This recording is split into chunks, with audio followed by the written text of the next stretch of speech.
Bonjour à vos auditeurs, bienvenue pour le 6e épisode de Survivalisme, comment se préparer à moindre coût.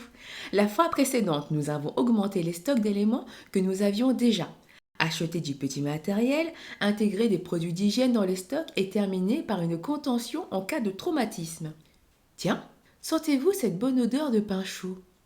Voyez-vous ce fromage fondre sur la pizza? Et constatez-vous la félicité qui vous emplit à la vue de votre gâteau d'anniversaire qui arrive? Quel est le point commun de tous ces éléments? La farine. Cet ingrédient de base est un fidèle allié dans le fait maison. Aujourd'hui, nous allons donc investir dans la farine. 10 kg de farine. Malheureusement, la farine ne se conserve pas très bien. Sous forme de blé, la conservation se fait mieux, cependant, il faut une meule pour passer de l'un à l'autre. Personnellement, je n'ai pas encore investi dans la meule, ça coûte un petit billet quand même.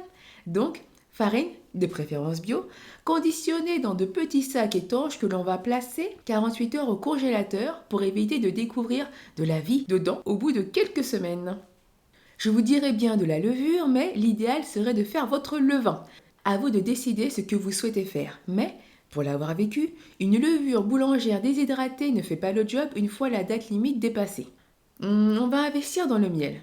Le miel, c'est imputrescible, ça sucre bien et c'est bon. 4 gros pots de miel ou 8 petits vont coûter une cinquantaine d'euros. Si vous avez du terrain, avoir des ruches, c'est le top. Je n'ai pas pris le temps de souligner que bien souvent le prix détermine la qualité d'un produit.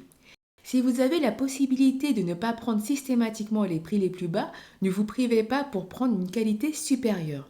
Nous savons bien que les industriels ne veulent pas notre bien. Ainsi, prendre le moins cher revient souvent à se tourner vers des produits néfastes pour la santé. Des produits qui, déjà, n'apportent pas beaucoup de nutriments au corps, mais qui en plus vont le rendre malade à cause des conservateurs, exhausteurs de goût, pesticides provenant de pays n'ayant pas nos exigences sanitaires. Le top du top est de faire ses propres conserves.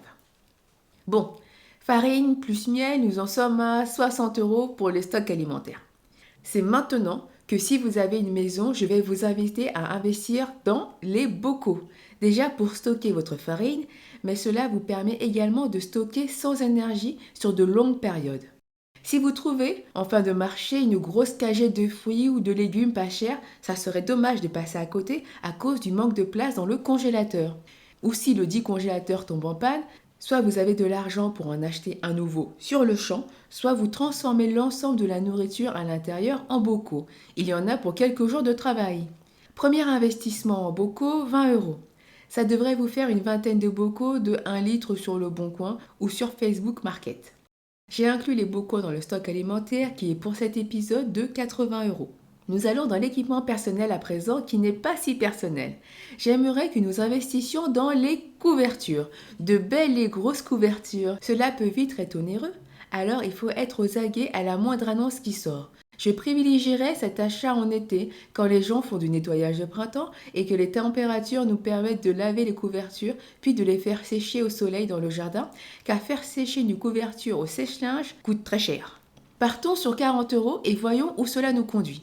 J'ai personnellement acheté les miennes en ressourcerie. De belles et grosses couvertures 100% laine pour 10 euros l'unité. Pourquoi j'insiste sur les équipements pour le froid? Parce que le froid peut être mortel. Si on ne peut pas se chauffer, garder sa chaleur est primordial. Il nous reste 30 euros. Avec cette somme, nous allons commencer à constituer notre pharmacie. Je ne sais pas où vous en êtes chez vous à propos de ce sujet, mais il y a des éléments à avoir de base. Gardez votre stylo et votre papier en main car il nous faut. Du désinfectant. Privilégiez le format petite dose car une fois le contenant ouvert, le liquide ne se conserve pas longtemps. Alcool, bétadine, chlorhexidine au choix. Des pansements. Aussi bien des basiques pour les petits bobos que des straps pour immobiliser ou des strips si vous vous ouvrez. Des bandages pour protéger un pansement si vous devez avoir des activités manuelles ou pour protéger une zone douloureuse. Je terminerai avec des poches de gel qui servent aussi bien à faire chaud qu'à faire froid. Je suis pas certaine que ça soit français, mais vous aurez compris l'idée.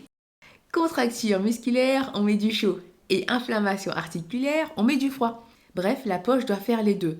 Vous n'allez pas gâcher un sachet de petits pois pour rien. Sachez que tout ce que je vous cite dans mes vidéos sont des éléments dans lesquels j'ai personnellement investi. Depuis l'épisode 5, j'essaie de vous mettre des visuels de mon matériel pour inspiration. Voilà, nous avons terminé pour cet épisode 6. Vous savez ce qu'il vous reste à faire. Non pas foncer dans les magasins, mettre un pouce vers le haut, voyons, et vous abonner si ce n'est pas encore fait.